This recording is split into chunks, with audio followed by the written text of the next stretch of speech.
It's time for the Voice of Reason podcast.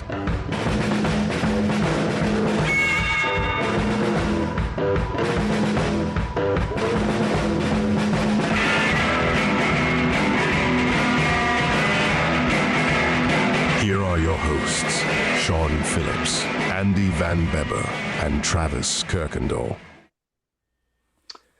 And ladies and gentlemen, thank you all so much for joining the Voice of Reason podcast. My name is Sean Phillips. As always, I am joined alongside my two co-hosts, Mr. Andrew Van Beber and Travis Kirkendall. Gentlemen, how are you doing today? Fantastic. It's beginning to look a lot like Christmas, even though it's in the 60s and 50s and no snow whatsoever. I don't know what, I mean, I'm sure Travis is probably a little bit colder up north there. I don't know if he's got... Yeah, it's been cold, rainy, just nasty, dreary weather. It's a nasty weekend. At least today's kind of dry, but it rained all day yesterday. Yeah. From like the time I woke up to the time I went to bed, it rained. I just, I would, you know, I say this every year, and of course teachers shiver at this when I say this.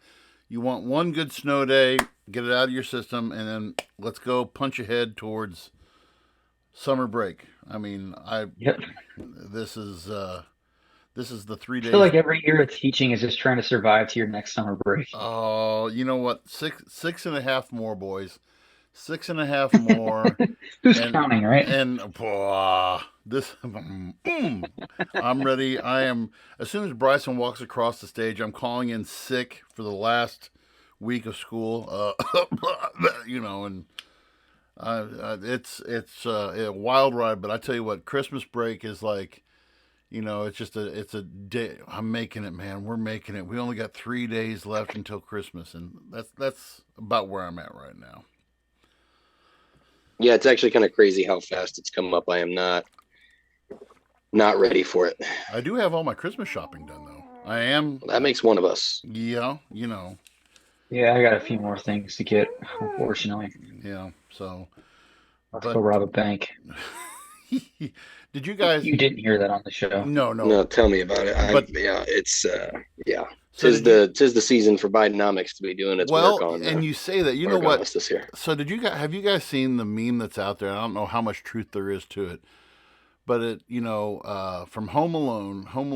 I was made back in the 90s. I think it was 90 or 91. And when Kevin goes to the store and gets whatever was on his shopping list, in the movie they tally it up and it's like $17 and something.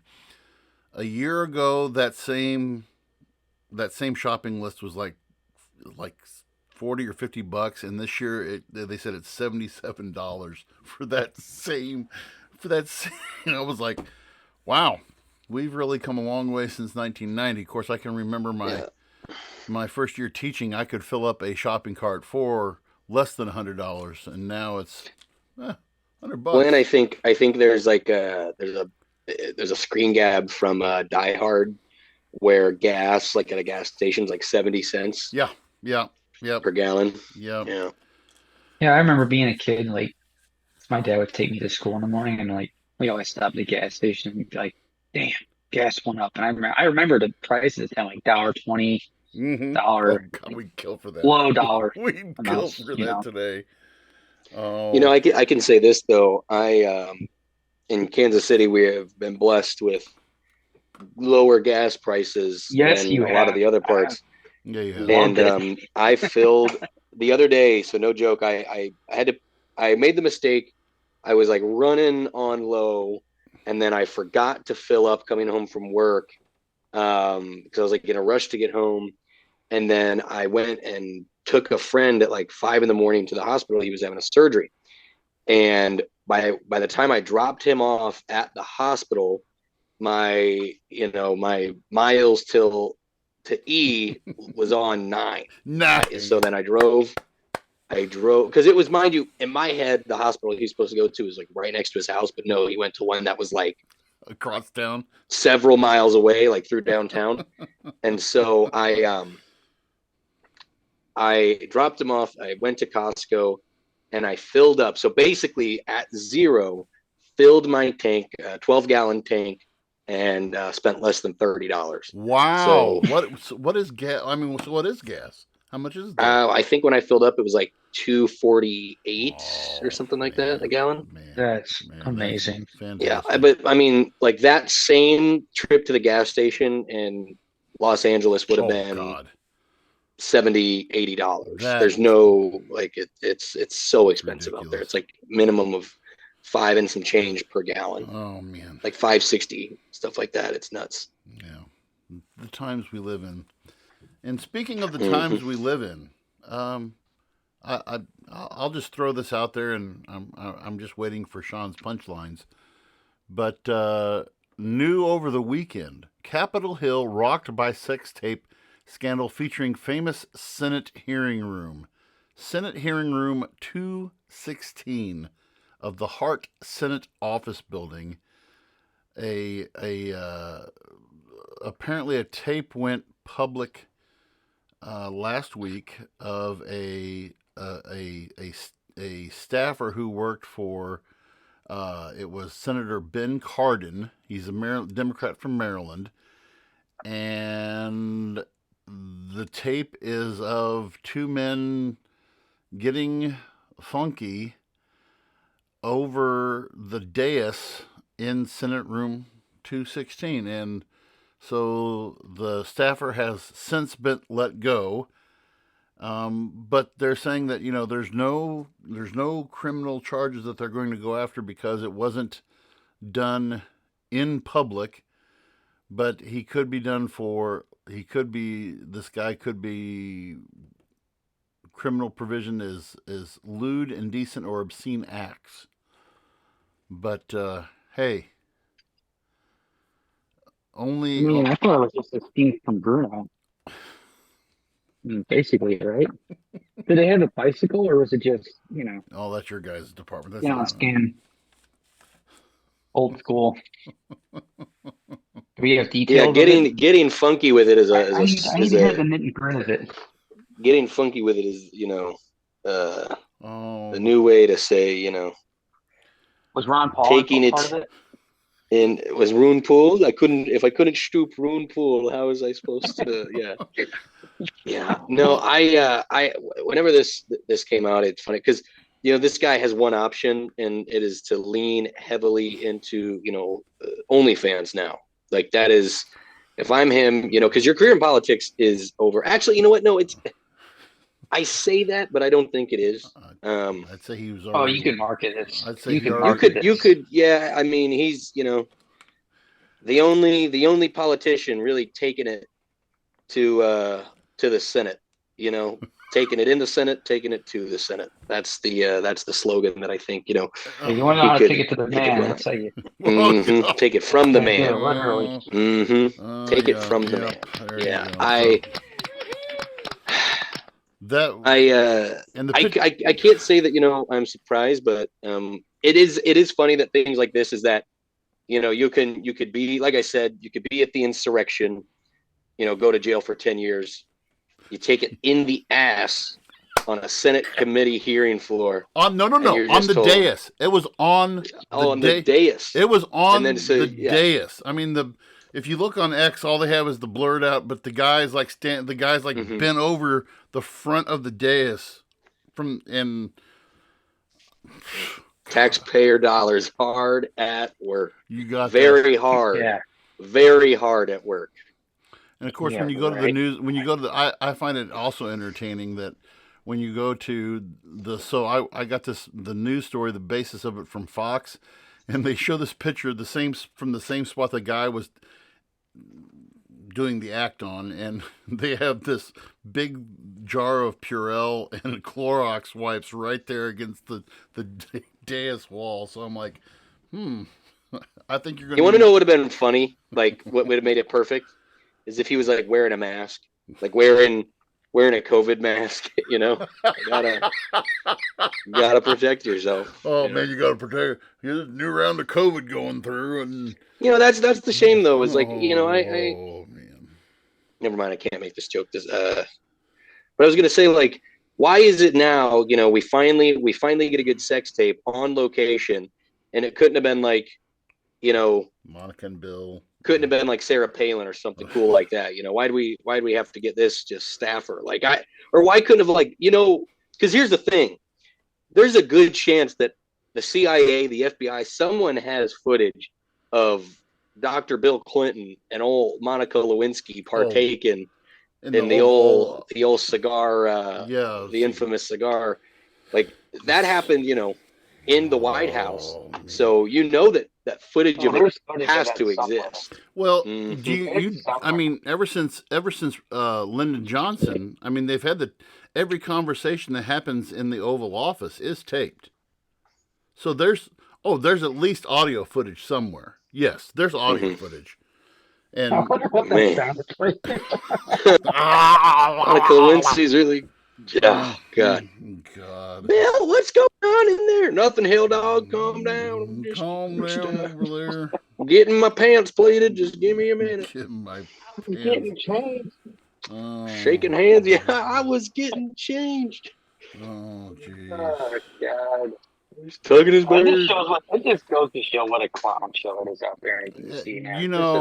I was thinking the same story of just ridiculousness. I was thinking the same thing. I mean, this is what it's come to, is that the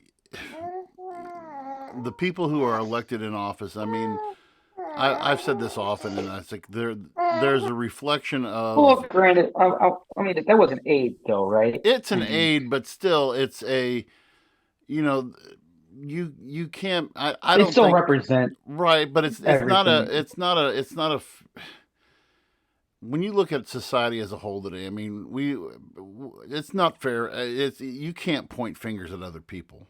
You can't point fingers and say, "Oh, look what they did," or "Look what they did." Or look, I mean, there's stuff that's going on in just homes around the United States that pale in comparison to stuff like this. I know it sounds bad to say it like that, but I mean, you can't point the finger at somebody else and say, "Well, this is going on." Just like you said, this is. I mean, they might as well get the tape and just market it over onto whatever channels that Sean views on the weekends. But I mean, the Pornhubs or whatever. But I mean, that's the thing. I'm wondering if that'll ever if that footage will ever see the light of day, or if they'll ever release it, or if there'll be a, not a light, real quick, not a lot of light comment, in no comment, Sean, on these statements there. No comment. No, I partake in the Sabbath. On the the Sabbath. So. Yes. Yeah, there's days for rest. Yep. The other headline that came up this weekend, before we get into our main topic tonight, Rudy Giuliani. On Friday, a jury found that he's ordered to pay $148 million to two Georgia election workers that he defamed. I don't know if you guys are familiar with these, but it's Wandrea Moss and her mother, Ruby Freeman. And I saw these women who testified during the January 6th hearings. I don't know if it was this summer or last summer or when that was. But these two women who had testified, that Giuliani had spread rumors that, if you look at this footage, here are these two workers who are doing some kind of dishonest things. They're tampering with the election boxes, and they're this and they're that. And both of these women were, they received a lot of racist voicemails, violent voicemails. They didn't know, people said, they were going to come to their house and hang them and all this stuff. And I mean, of course, it had to happen in Georgia. But then this got the Georgia Secretary of State involved in it. And Georgia Secretary of State, who, by the way, Republican, looked into it, and they launched a full-on investigation, watched all the footage, and they're like, yeah, there's no wrongdoing done here. And so then, I mean, these ladies did the right thing. I mean, I would have, I mean, if you're just two local yokels who are, and this one woman, the older woman, had been doing this for years, had been an election worker for years. And, and then all of a sudden your life turned upside down because, Giuliani just happens to make statements about you. I mean, I would have done the same thing. I would have filed a defamation suit as well. So, But a lot of people are saying that, of course, Giuliani's going to appeal it, and that this is that he'll never pay a cent of it and everything like that. But I hope that he, just gets bled dry. So. Yeah, it's interesting. I'm wondering if they're gonna what that's gonna set as far as how am I trying to word this? Precedent? If they're Yeah, what's this gonna set for the future, especially with Trump? I mean, with all the other things that are going on with his cases and stuff. I mean, are they gonna keep? Well, we know they're gonna keep hammering him with stuff, but like, in general, after this, and I'll speak in a broad. I think it's the right call. Don't get me wrong. I think this is the right call here. Yeah. Just based off the evidence I've seen with this whole election stuff. But in broad, I think in broad generalized terms, though, everything about every frame, every piece of evidence that is brought up about there being a fraudulent in this election, and I know we had my friend Tim Odkin on back this summer. He was honest to goodness, not a radical Trumper, but he's and he stated irregularities and all this other stuff, and that there was a possibility of the election being tampered with. And we do have a lot of Republican people who listen to the show and are probably commenting like crazy over on the side. But when you make statements like that, and we're going to talk about this, with Biden here in a little bit, with Hunter Biden. But when you make statements like anything like this, you cannot just go on like rumors, hearsay, or well, here's my opinion, even though I'm not an expert and even though I have no expertise in the field. But if you look at, here's Giuliani, if you look at this videotape, you can see right here. When you make statements like that, I mean, I feel that that's highly dangerous. And for somebody to be held accountable for, $148 million, I mean, those ladies will never have to work another day in their life. And I mean, you look at the character of these two ladies, you read about their background. They're people who are both highly involved in their communities. The older woman, Wanda Freeman, highly involved in her community, worked the election. She's a small town gal who just doing her democratic service, and now, Yeah, you can't just accuse someone of wrongdoing and ruin their name without any type of evidence other than what they had. I mean, what they had was a witch hunt. Well, and so I think that's a good segue into what we're going to talk about today. I mean, so Hunter Biden, Sean, once you delve us into this whole thing with Hunter Biden and where we're going to go with this. Yeah, so basically, like, it's no surprise that Hunter Biden has kind of been the talking point of Republicans and a lot of right wing kind of groups and on was there illegal activity. Essentially, a lot of it kind of boils down to they're trying to pin if they can connect illegal activity that Hunter Biden participated in with his father at any period of time is essentially kind of what they're gunning for. So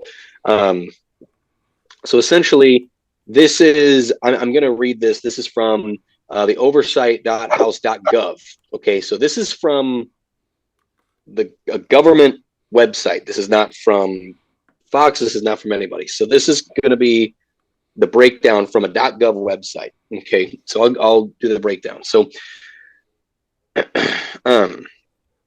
since taking the gavel in January, the Committee on Oversight and Accountability has accelerated its investigation of the Biden family's domestic and international business practices to determine whether the Biden family has been targeted by foreign actors. President Biden is comprised and our national security is threatened.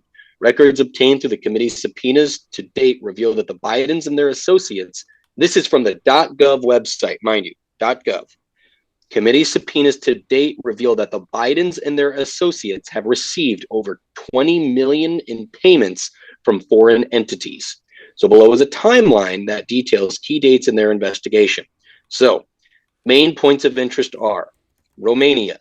On September 28, 2015, Vice President Biden welcomed Romanian President Klaus Iohannis to the White House. Within 5 weeks of the meeting, a Romanian businessman involved with a high-profile corruption prosecution in Romania, Gabriel Popovitsky, began depositing a Biden Associates bank account, which ultimately made their way into Biden family accounts. Popovitsky made 16 of 17 payments totaling over $3 million to the Biden Associate account while Joe Biden was vice president. Biden family accounts ultimately received approximately $1.038 million. The total amount from the Romania to the Biden family and their associates is over $3 million. So that's Romania. Now we get into China, and there's a couple of Chinese on here, okay? So on March 1st, 2017, less than 2 months after Vice President Joe Biden left public office, State Energy HK Limited, a Chinese company, wired $3 million to a Biden Associates account. This is the same bank account used in the that was mentioned before in the Romania section. So after the Chinese company wired the Biden Associate account, the $3 million, the Biden family received approximately $1,065,692 over a 3-month period in different bank accounts. Additionally, the CEFC chairman gives Hunter Biden a diamond worth $80,000. And lastly, the CEFC creates a joint venture with the Bidens in the summer of 2017.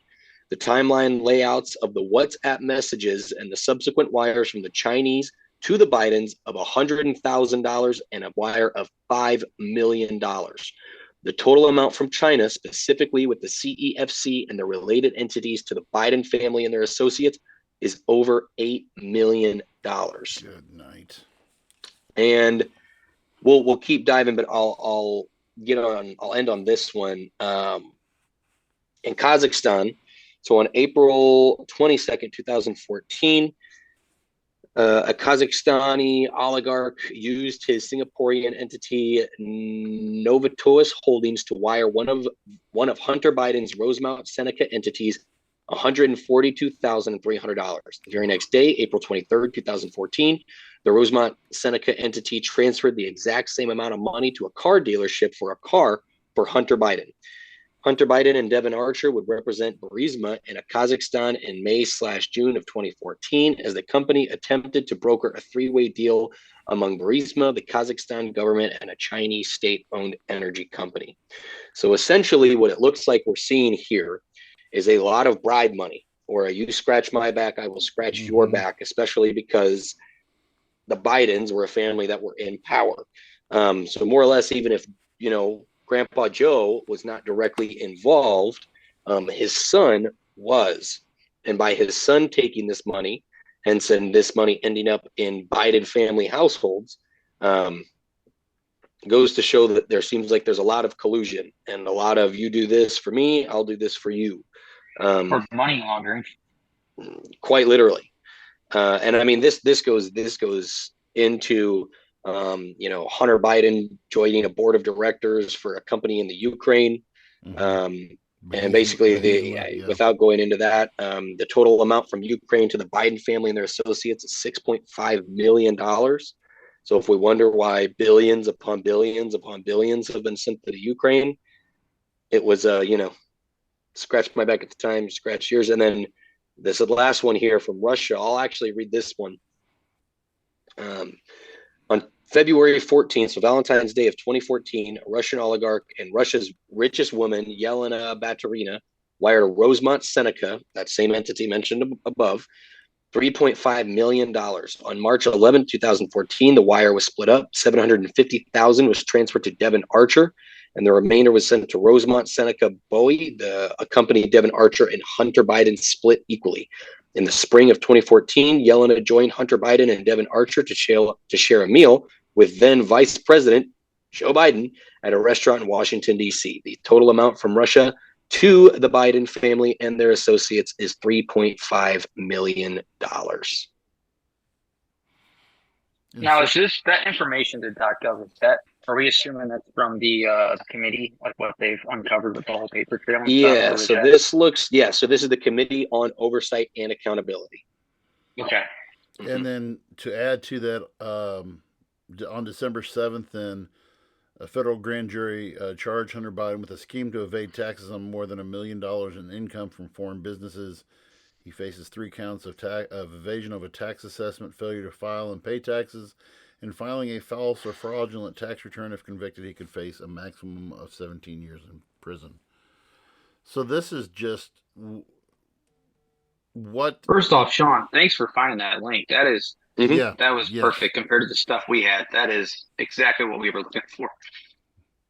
So good info there. Well, go ahead, V. This is. I think that this is the tip of the iceberg within the political circles within the circles of Washington. You know, we can touch on this a little bit later, or maybe even get into this next time.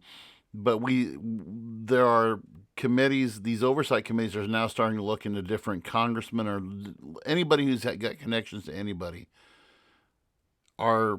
You're starting to see more connections to businesses, or I know this person who knows this person who knows this person, and this is nothing. And this is nothing new. This is nothing new to the Congress. Mm-hmm. You know, there's a famous cartoon back from the early 1900s of this political cartoon that I'm thinking of. It's called Bosses of the Senate. And it shows like the beef trust and the oil trust and the coal trust. They're these guys in these top hats and they're dressed. They look like big fat money bags standing at the back of the Senate. Money has always been able to been linked to people who are in power or related to people who are in power. And so this is not something new, but I think Hunter Biden has gotten his hand caught so deep into the cookie jar that. I don't know. Would you guys label this as a political witch hunt? I mean, how is this different? Well, cookie jar is a funny way to say a prostitute's asshole. But I would have said witch hunt until Sean went through that whole list from the actual committee. I mean, if this paper trail is legit, we'll see what comes out of these hearings. If this paper trail is legit, and I'll be honest, I'm biased here. I want this shit to be legit because I do not like the Biden family. It all smells bad to me. With that being said, I don't think this is a witch hunt. I think they might be onto something here. But I wonder, because we're going after Biden on this one, but like how much of this kind of stuff goes on across the table? But how much is like everybody involved in this kind of stuff? You know what I mean? Like it really makes me wonder with some of these. I mean, you look at when we looked at so again, this is part of the reason why I brought this up to be mentioned was because, it was time that Hunter Biden was supposed to stand trial. Like he was, supposed to be interviewed and he didn't show up, interrogated, and he didn't show up. He stood outside. He stood outside and did a press conference and talked about how they were only doing this to, make his father look bad. Where if you guys remember, Trump Jr. and Eric Trump, sat and were interrogated for hours upon hours. There's video footage of Joe Biden himself just a few years ago talking about how individuals that skip out on being subpoenaed should be arrested.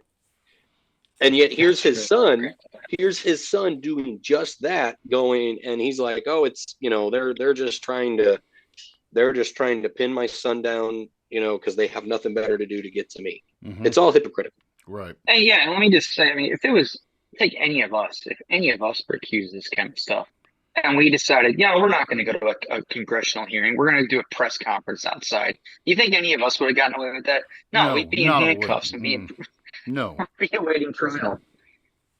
It is. I don't know. Let me ask you guys this. Even though there's no way that it would be done before the election, like it wouldn't be done. Hypothetically, let's say Hunter Biden gets charged, gets sentenced to life in prison, something like that. What's the over under that before the election? Let's say that Daddy Joe would give him the presidential pardon. Oh, he'd get it. No question. Do you think he would do it? Do you think he would give him the pardon before the election? Before voting. That would be the end of Joe Biden politically. I mean, he's already on thin ice as he's at the end of his life anyway. Before So, I and I think go, on his way out, yeah, he pardons him. before I go, yeah, to me this whole thing. I mean, I think both, and you mentioned that both sides I think are counting on political pardons, because if Trump gets hit with all these indictments that he's got, he thinks that he'll be able to pardon himself. If Hunter Biden gets convicted, dear old dad will pardon me. But has a president ever pardoned themselves before? no. But the only controversial pardon that really immediately comes to mind, of course, is when Gerald Ford, 2 weeks after taking office, pardons Richard Nixon, and that ended Gerald Ford's political life right then and there, because the people of America, Republicans and Democrats, wanted a conviction of Richard Nixon, because he was caught red-handed. He was caught, just all of this stuff, and they wanted his head. Now I think it's a change in political environments now, though, because it is so politically charged. I think it's more politically charged now than it was back in 1974. I think that it's more politically charged today, that people are wanting to find an excuse to hammer Trump, to hammer Biden, and if Joe gives a pardon or Trump tries to pardon himself, I mean we're doomed politically. I'll just say it like that. Do you think, based off of hypothetically, you might be able to answer this. So, if let's say Trump is elected president, let's say it happens, and obviously there's a couple months before he would actually take office. If he was arrested, like in December, for example, they called him guilty, they put him in prison, would he be able to pardon himself from a prison cell? I've heard mixed things on this, and by my understanding of the Constitution, if he's not president until he's not.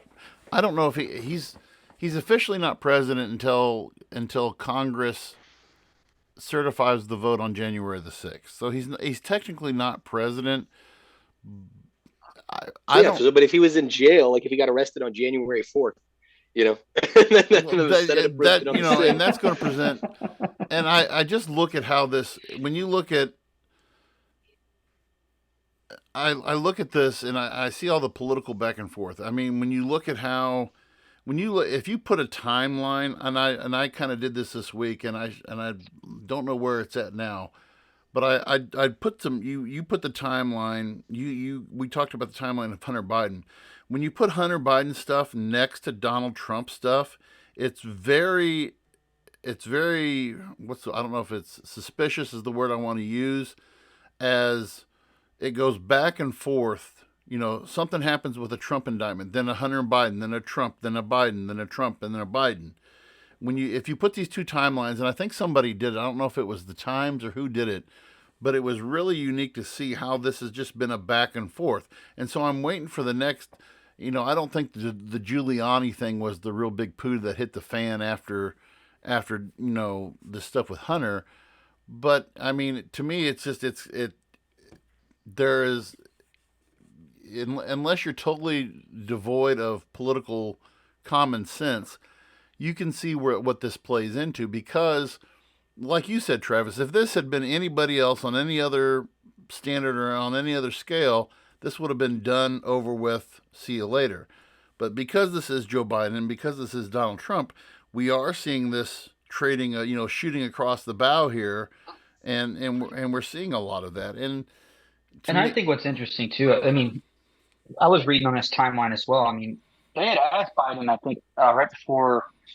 I want to say that article we're referencing was like October 2020. They had asked Joe Biden directly, did your son receive payments from, I think, China or a foreign country? I forget how they worded it. And he said no, which this oversight committee is clearly showing that is not the case. And it's been going on from multiple different countries. So, yeah, I mean, like I said, if the evidence is there, they got the paperwork, and there's a paper trail that clearly shows this, and there's legal documents that show it. I mean, by all means, throw the book at them. But there's always see that's just it though. I think that there's vice always versa, you could also. But I'm gonna say I don't. Some of the stuff that Trump's accused of, like some of the tax stuff, I think is kind of obvious.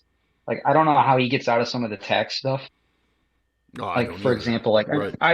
I'm paraphrasing here. Could be 100% wrong.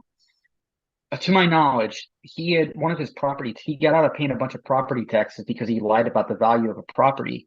And I think where they caught him was they asked him, "Hey, this is only worth so and so." And the guy's ego, of course, like, "No, it's worth way more than that. It's worth this." And they're like, "Oh, really?" Because on your tax document, it said it was only worth this much money. So stuff like that, I think, is going to get him. I don't think that'll keep him from being president, but it's still a bad look. And um, so I don't know. That again, that's just paraphrasing here. I have no article to support that, but I know tax stuff something he's being accused of, and that's what I heard. So, and I wouldn't surprise me one bit. I mean, the guy's claimed he plays the. Remember the whole debate he did with Hillary? He plays the tax code. Oh yeah, yeah. He's like, I mean, he was very open about it, and I mean, he's like, like, technically it's legal. he's like, But I have smart people working for me. I have now, smart clearly accountants. lying about property tax value, that is illegal. Yeah, yeah. He'd pay a fine for it, but like, well, I don't know. Yeah, it's Trump. He'd just pay a fine for it. He's not going to go to prison for that. But Well, yeah, I think we just need you're some never bloody going office. to me there's not going to be any peace and quiet, I think, in the White House or within. And That's the thing. If Trump becomes president again, it's just going to be the same thing. Then there's going to be it's going to be a constant trying to impeach him in office, and nothing's going to get passed through Congress because all we're going to be doing is fighting for power. The Senate's going to be in a standstill. The House is going to continue to be a mess. well, I don't see this know being a progress at all. you know that hey, now listen, there was meaningful legislation passed right before the break of Congress this week. If you guys didn't hear, I caught this on a news blurb this morning that Congress a bill passed through both houses to basically to ban the use of whole milk in school lunches in America. Okay, that got passed. It hasn't made it to the president's desk yet, but that meaningful legislation, Travis. You can't. Why? I don't know. I have no idea. It's just, just hey, look what we did. We're looking out for the well-being of our kids. Just isn't that funny that like they do shit like that because they're like, yes, we will ban whole milk from schools because we want our children to be healthier, and yet there's no push in the government there to make, if you are given SNAP benefits that you are, you shouldn't be able to spend it at McDonald's. oh, wait a shouldn't minute. be able to spend it at I got that Burger King. I do have that backwards. They're bringing back whole milk from reduced fat milk. There you go. I messed that up. I brought this back up. Yeah, but it was like Michelle Obama is punching a hole in the wall right now. Up yours, Michelle Obama. Take that. God, Man. no, but it passed 4 days ago. 4 days ago, this passed, and so it's on its way to the president. So, but why can't we? Why can't we focus on? Is that really a priority right now? Right. Yeah, exactly. Well, right. I mean, you've got two wars going on different fronts. You have two active, potentially world-ending wars going on. That could lead into a World War III. You have inflation at a peak where American families cannot afford to buy the groceries, like you said, Sean, can't afford to buy the groceries that they need to have the benefits to get the groceries that they need. And here we are. Well, look at that guy. What's I mean, in your eyes, and I know the answer to this, and it's probably a well duh answer anyway. What's the end game? What's the end game for this? To go after Biden or to go out. So let's say you get Biden out, or let's say if it goes to Trump and he gets reelected and you get Trump out. What's the end game? What are you hoping to accomplish as a result of all this? It was the same thing with McCarthy. What were they hoping to accomplish by getting him out? They accomplished nothing, but they just pushed it. Like There is no plan. It's just I right, baby. no, it's okay. To me, that's just it. There is no. Okay, you. That's a great example, Travis. Saying McCarthy. Okay, we got rid of Kevin McCarthy. Now we have Michael Johnson in there, who is the you know biggest nobody knows this guy. The biggest nobody knows this guy, and nothing is there's not we haven't made any headway on the by the way the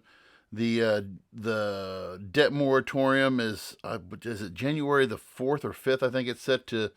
We're going to be dealing with debt ceiling crap again. you know why aren't we discussing that? Why aren't we as American citizens discussing that? But yet the go-to every time when people say anything about Donald Trump, Hunter Biden, what and This country runs on whataboutisms. yeah, Like, is quite literally runs on them, and it's annoying because you're right. Like, there's a lot of things, like you said. I will see, like, President Biden will tweet, or will his staffers will tweet for him, on the official POTUS account, that House Republicans are blocking the spending budget again. They hate the United States people. Like, coming from the president's social media account, that is what we are getting. That is a clear rift. Instead of them going, hey, let's have a serious sit down and talk, but instead, both sides, we have people taking it in the ass in one chamber, and then we have morons like Boebert and Marjorie Taylor Greene screaming their heads off like chickens in another room anytime that a Democrat wants to go up to speak. So Yeah, I don't know. It's going on what you just said, Sean. To give the Republicans some credit with the whole, like, the White House will make a claim like, "Oh, the Republicans don't want to vote in this spending bill; they hate America." But it's like, well, if you actually look at what's inside the bill, some of the reasons no, it's justified for them to 100%, fight it. Like, and it's 100%. Yeah. but they put it out here for like, well, Republicans just don't care. Some stuff. Look, some stuff. Yeah, there needs to be some compromise. But like, at the same token, Democrats aren't really compromising either. Yeah. no. I mean, you guys remember we talked about it before during some of the initial, like, COVID relief money, and it turns out that hundreds of thousands of, and even in some cases millions of dollars, were making their way to, like, the JFK Museum. Like, the way that bills work and the way that hidden language. I mean, this is one thing that I learned while doing youth and government, back whenever I was in high school, was there's a lot of hidden language in bills, because it's funny, because if you think about it, and you can attest to this, right? So obviously, a bill that is actually being put into the discussion rooms before it makes the House floor, before it makes it to the Senate, right? For high schoolers, some of these bills are a page in length. Real world application, there is a longer laundry list of things that go into these bills. Mm-hmm. But what's funny is the amount of crap that gets piled into these bills. I mean, it is you can have a bill that is quite literally talking about the rear end of a pig, and yet the entirety of these bills will cover everything that involves the pig and then every other animal on the farm. Mm-hmm. So it's just like that is the problem that we have, is that it's few and far between that we have bills that get passed that are short, sweet, to the point. I saw recently in Florida, and I have to double check to confirm this, but it was interesting because apparently Florida, and because I saw this on like 3 different social media reports, so I don't know how true it is, but apparently recently, like within the last year, Florida made pedophile charges. Like, if you commit a sex crime against a child, you can get the death penalty. And apparently there is an individual in Florida who recorded himself doing lewd acts on a child under the age of 12, I do believe. And then a bunch of horrific stuff, but essentially is the first pedophile that they have that they are throwing the death penalty at. So that'll be interesting to see how that court case goes. Well, you mentioned some of these bills. So, on average, your average bill, okay, is around 1,500 words. Okay, and you talk about what's included in some of these bills. When you can make a bill like what you just said there about pedophiles and death penalty. And some of the most unlikeliest stuff will be attached to the tail end of that bill. Okay? And this is how state and federal lawmakers work. I can make a well-meaning bill, like you just mentioned. Okay, we're going to put this pedophile on death row. Okay? But somewhere attached in this is what your lawmakers are hoping for, is that when you look at a bill, when you read a bill, you're not, and the average citizen won't read a bill, just simply for the verbiage that they use in these bills are so, legalized and so overdrawn that people will just like get lost in it. But I mean, it can take literally just a line in a bill. You could put a line in a bill that, for, like you said, here's this bill that's going to be, it spells out death penalty for those in child, involved in child in molesting or hurting or raping or killing a child, blah blah blah, and all this other stuff. And they can put a one-line sentence at the end of it that says, "Oh yes, and this county will receive a $20 million tax incentive to build a prison to house such people on death row for this." I mean, the stuff like this happens all the time, and people don't look into the actual wordage of a bill, and lawmakers count on that, and they count on that, and I think it's sad that it's come to that, instead of just coming right out and saying, "Hey, I did this for my district, and here I'm just no, we're gonna tie it into this other bill to kind of get anything added to it." So I mean, that's the nature of the beast, and I think to bring this back full circle to what we were saying earlier, this is your end game. This is your end game. I think we've kind of answered that question now. When we get into power, the ultimate end game for any political party is to gain and maintain power in whatever governmental body it is. And it's gotten to the point where I think the stakes are so high now because of the, let's just call it, billions of dollars that are out there that can be made by these parties, by these individuals. If we can get the other guy out and we can get all of our guys in, and there's no questions asked and there's no raised eyebrows, then we can get away with pretty much whatever we want to. And to me, that's such a disgrace. But it is the world that we've lived in. It's been the world that we've lived in for as long. I don't, could we ever say that there was ever an honest day of policy or politics that have occurred in Washington, D.C.? Probably not.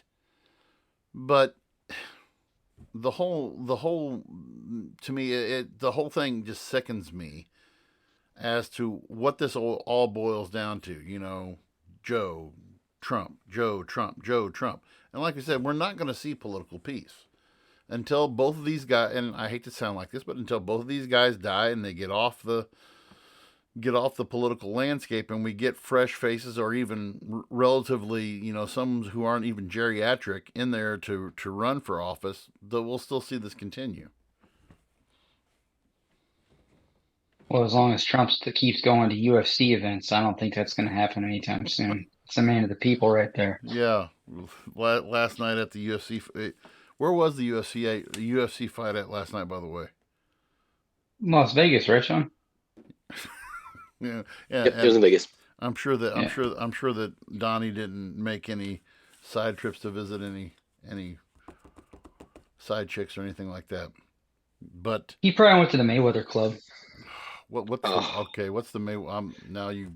Floyd Mayweather owns a strip club in Vegas that it seems pretty effing wild. Yeah, the only videos I've ever seen is like he's up on the balcony and just like the video's like Mayweather throws $50,000 into the crowd. He's like, "This is raining money," and he's just dropping $50K on people. It's insanity. Wow. Yeah. Trump. I don't think Trump will do it. Oh my gosh, this is wow. We went from raining money. We went from being bent over the dais to raining money. I think we've covered it all. But even then, like, okay, say I think you mentioned kind of the end game. I want to end on that. Okay. Say say he's found guilty. Like at the end of the day, what happens? Like what's going to happen to Joe Biden? Nothing. Just because they get an impeachment for something doesn't mean he's actually out of office. That's the other thing too. Nothing's going to change. Like nothing is going to change. And you have a Democratic. You need 66 votes to convict. You're not going to get 66 votes. You're counting on, all 50 Democrats will vote for a conviction, or all 50 Republicans will vote for a conviction, but you're not going to convict 16. You're not going to convince 16 Democrats to vote for impeachment or to convict. But that's another thing, too. It's difficult because, like, all right, nothing's going to happen. But at the same time, like, if there is actual evidence of wrongdoing and he is found, like, do you still do the right thing and, like, follow the law and enforce the law? I mean, that's political. But like, should you? Even though you know that you're not going to get the votes for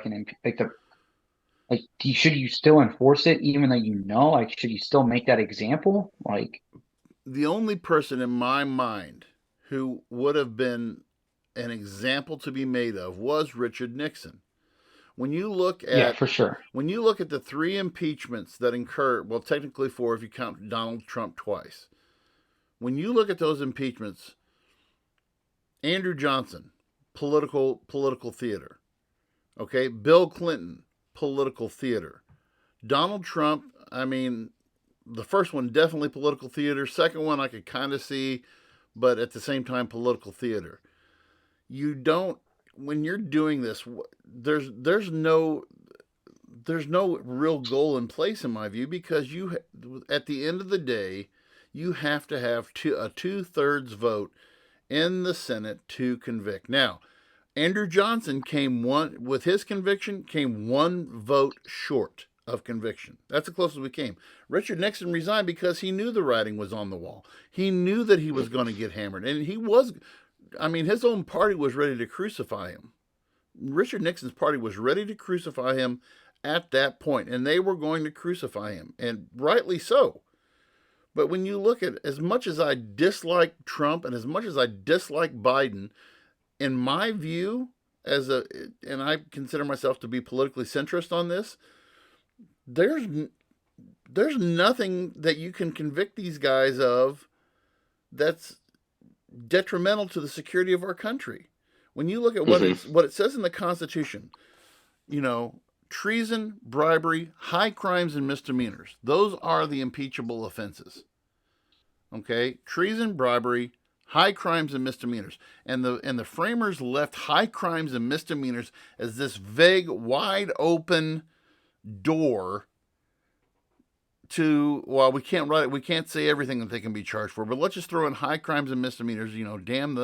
Damn the framers, because they left a lot of the Constitution to be bare bones like that on purpose, because they couldn't cover everything. But okay, so what constitutes a high crime and misdemeanor? and that's so vague, because can you say that making a deal with the Ukraine, okay, withholding money from the Ukraine, that's a high crime and misdemeanor. Okay, using your cigar as a pleasure toy for Monica Lewinsky, is that a high crime and misdemeanor? Lying about it under oath. I mean, lying. Well, and that's actually what Bill was impeached for, was lying under oath. Really, a high crime and misdemeanor? That'll get you about a week in jail on the normal. Being in contempt. Being in contempt in court, lying under oath. This is one of those times where we should have Alex Ellison on. But we really. This is what we've come to, and it's a sad state of affairs for American government. Agreed. I agree.